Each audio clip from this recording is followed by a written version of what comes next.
That really is. Luckily, we are not looking at rainfall totals anywhere near that. Flash flooding is not going to be an issue for us because the line is going to move through so quickly. But I wanted to give you a look at what's going on in the northeast. So there are two low pressure systems. One is bringing the heavy rain to the northeast right now, but there's also another low pressure system sitting just out into the Atlantic.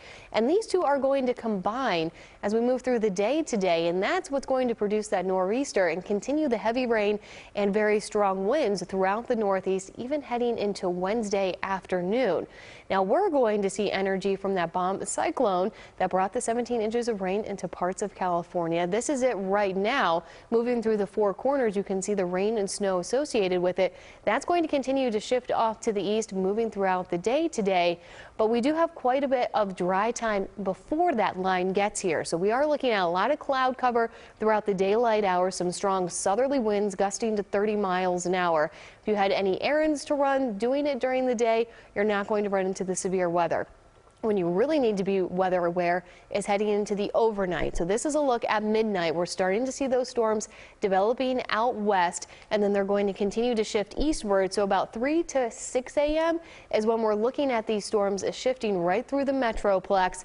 And then notice by 8 o'clock, we already have a lot of the storms into eastern Texas, and we're starting to see that sunshine returning by 9 a.m.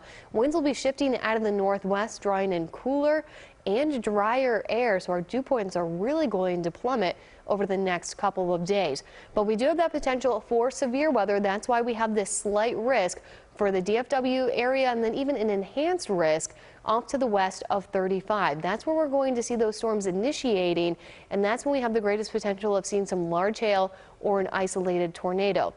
As those storms move off to the east, it's going to shift over more towards a damaging wind threat with gusts of 60 to 70 miles an hour. But look at this enhanced risk. It goes up through Oklahoma, even into parts of Kansas as well. So it's not just going to be us dealing with the severe weather during the afternoon, and then especially for us during the overnight hours. But as I mentioned, we're not looking at any flash flooding. We are going to see widespread rainfall totals of about 1 to 2 inches, but this line is going to quickly move through the area. So by Wednesday afternoon, it's actually going to feel really nice outside. We'll have these northwesterly winds gusting to about 30 to 35 miles an hour. We'll have sunshine in the area, and then fall air arriving just in time for Halloween. But Thursday is going to be our windiest day. We'll have gusts to 40 miles per hour, so we'll likely see a wind advisory issued for that. But temperatures are going to be dropping down into the lower 70s for highs to wrap up the work week. And that's cooler than where we're at right now, where we're in the mid 70s, and we have that cloud cover over the area. But we are going to see our highs topping out around 88 this afternoon. And then those strong northwesterly winds stick with us even into Friday. Our mornings are turning cooler back into the upper 40s for Saturday.